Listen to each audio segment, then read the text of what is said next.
Chris Sleight, the editor of International Construction magazine, and welcome to this video in which I'm going to be looking at the outlook for the global construction industry.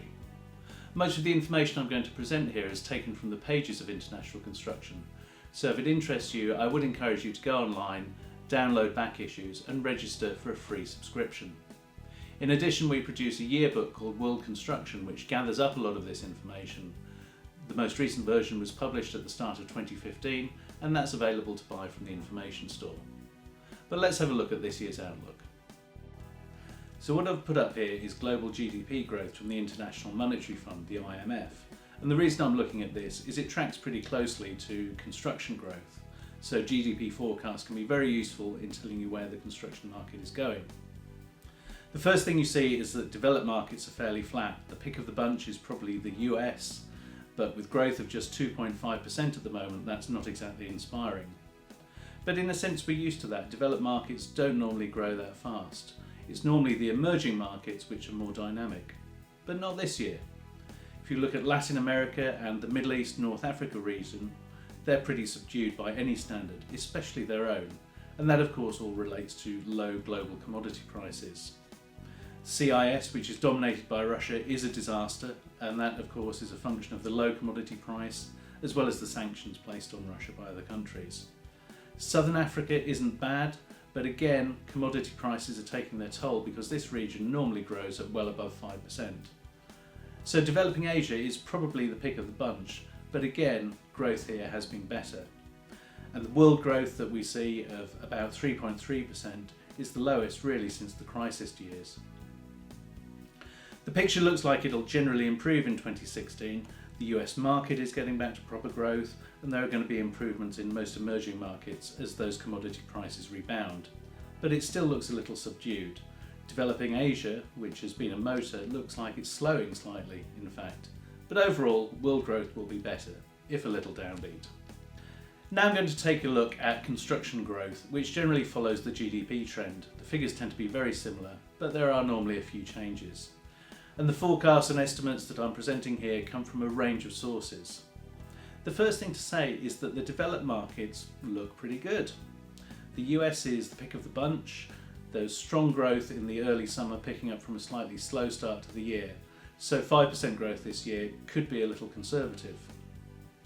If you look at Europe, 2% growth doesn't look great in the global context, but that is very good growth for Europe, and bear in mind this comes after a very long and deep recession. As I said, 2% might not get you excited, but that's pretty close to a boom in Europe. Even in really good years, 3% is about as high as growth gets. And developed Asia, again, is not bad. There's still some stimulus work and some reconstruction work going on in Japan, but that of course is tailing off now. In the emerging markets, developing Asia is clearly the pick of the bunch, and the African regions are pretty good, but not as hot as they once were. They're holding up reasonably well despite weak GDP and again despite poor commodity prices. The real dogs are the CIS, again impacted by sanctions and the downturn in commodity prices, and Latin America, which again has been hit by the downturn in commodity prices, as well as the scandal at the Brazilian state oil company Petrobras. That's really paralysed the industry, and we're seeing major contractors filing for bankruptcy in Brazil, as well as very senior industry figures being arrested. In this slide, I'm taking a quick look at the relative market sizes, and you can see that most of the big regional markets are the developed ones, Europe, the US and developed Asia, and emerging Asia is obviously the exception there. So in relative terms, the emerging markets tend to be fairly small, but they're still big in absolute terms. If you look at Russia and the CIS, it may only be 4% of the global total construction, but that equates to $270 billion a year, so a big figure.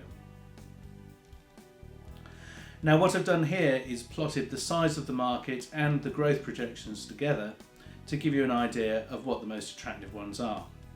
And they're very clearly North America and emerging Asia. Both offer good size and good growth prospects. Developed Asia and Europe are, in a sense, the classic mature markets. They're big, the growth is there, it's not great, it's fairly subdued, but of course with that you get less risk than you do in emerging markets. Contrast that with the African markets and the Middle East, and they really are the classic emerging markets. There's good growth there, but the size is relatively small. And down in the bottom left corner, you have the CIS and Latin America, which really are unattractive, small markets with weak or even negative growth. So I hope you found this short video useful. As I said, most of the information is presented one way or another in International Construction magazine. So if you found this helpful, I really would encourage you to go and get a free subscription online at www.khl.com. Just follow the navigation to the subscriptions page. And as I said, we produce a lot of this material in a yearbook called World Construction, and that is available to buy from the information store. Thanks very much for watching.